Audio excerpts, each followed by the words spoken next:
Badenoch. Thank you, Mr. Speaker.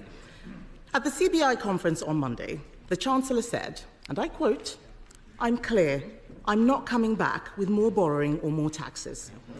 I know that telling the truth to this House is important to the Prime Minister. So will he repeat his Chancellor's pledge now?" Mr. Speaker, we set out our position at the budget that was just set out. We're fixing the foundations. We're dealing with the £22 billion black hole that they left. I'm not going to write the next 5 years of budgets here at this dispatch box. But, Mr. Speaker, we said we wouldn't hit the pay slips of working people. We passed the budget, we invest in the future, and we kept that promise. Kemi Badenoch. Mr. Speaker, he's not fixing any foundations, he's making everything worse. The whole House would have heard him refuse to repeat the Chancellor's pledge, a pledge as worthless as the manifesto promises that he's talking about. If he is fixing foundations, why is it that the PMI index shows that business confidence has crashed since the budget? Mr. Speaker, we're fixing the foundation. We've got record investment into this country. But she talks about tax rises.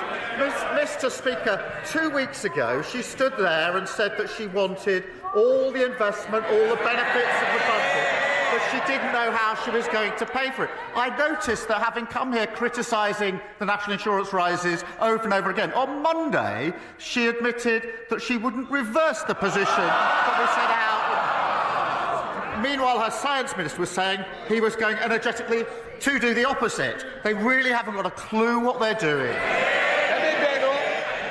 Mr. Speaker, if he wants to know what Conservatives would do, he should resign and find out.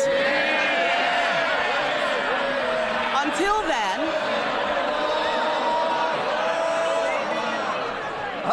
I'll decide when there's more. Mr. Speaker, until then, I'm the one asking the questions. There's a petition out there, 2 million people asking him to go. He's the one who doesn't know. He's the one who doesn't know how things work. It is not government that creates growth, Mr. Speaker. It is business. His employment secretary, I don't see her here, she wants more young people in work. But businesses say they are cutting jobs because of the Chancellor's budget. His Deputy Prime Minister, she is not here. Her employment rights bill will stop businesses hiring. That's what they say. The CBI said on Monday that the dots of the government's policy don't join up. They're right, aren't they? Mr. Speaker, on Monday she said that she wouldn't reverse the increase in national insurance. Yesterday, on their legacy legislation, their predecessor, they couldn't decide what their position was. Today, they've launched a policy commission asking other people to give them some ideas for government. And she talks about a petition. We had a massive petition on the 4th of July in this country. We spent years taking our party from a party of protest to a party of government. They're hurtling in the opposite direction. What a load of nonsense, Mr. Speaker. We had a budget in March this year, and tractors were not blockading the streets of Whitehall afterwards. So let me give him another example of a real business. Following his budget, the head of McVitie's has said that it has been harder to understand what the case for investment in the UK is. So while the Prime Minister has been hobnobbing in Brazil, businesses have been struggling to digest his budget. Isn't it the case, Mr. Speaker, that the Employment Rights Bill shows that it is not only the ginger nut that is causing him problems? I was attending the G20. I suspect on their current trajectory they don't know whether they're going to attend the G20 or not. Maybe the Policy Commission will come up with an answer on that one. But we've had record investment from overseas into this country. And she keeps carping from the sidelines. She says at this dispatch book, she wants all the benefits of the budget, all the investment, but she doesn't want to pay for any of it. Mr. Speaker, she's racked up £6.7 billion of unfunded commitments in just 3 weeks as leader of the opposition. So once it comes to the economy, we're the ones growing the economy. Mr. Speaker, the investment he's taking credit for was our work. I was business secretary. We negotiated those deals that he announced. But the bottom line is that in all that he has said, he doesn't seem to care about the young people who will lose their jobs as a result of his budget.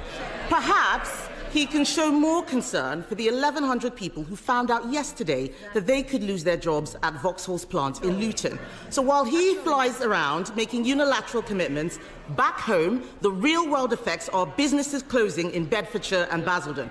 Does the Prime Minister stand by his promise to ban the sale of petrol cars by 2030, even if more jobs will be lost? Prime Minister. Mr. Speaker, I wouldn't normally invite a heckle, but that one was accurate.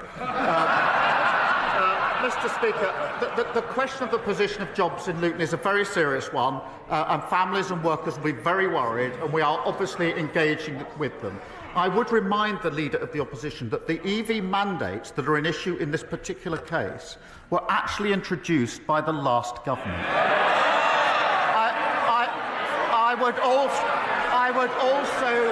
I would also remind her that she was the business secretary that introduced them. We're getting on with supporting those communities. She's shouting from the sideline. Kemi Badenoch. Mr. Speaker, he clearly didn't read his briefing about the EV mandate. The fact is, we changed the date and made it easier for people. Everything he has done is attack people. The budget was an attack on farmers, an attack on workers, an attack on pensioners, an attack on the young, and an attack on thousands of charities and businesses across the country. The whole system is broken, Mr. Speaker, and he is making things worse. He is making things worse. Affected. Mr. Speaker, he is making things worse. Everyone is unhappy. Isn't it a good thing that the Chancellor is an expert at customer complaints? Mr. Speaker, I think she's just read out the charge sheet against the last government. Everything is broken.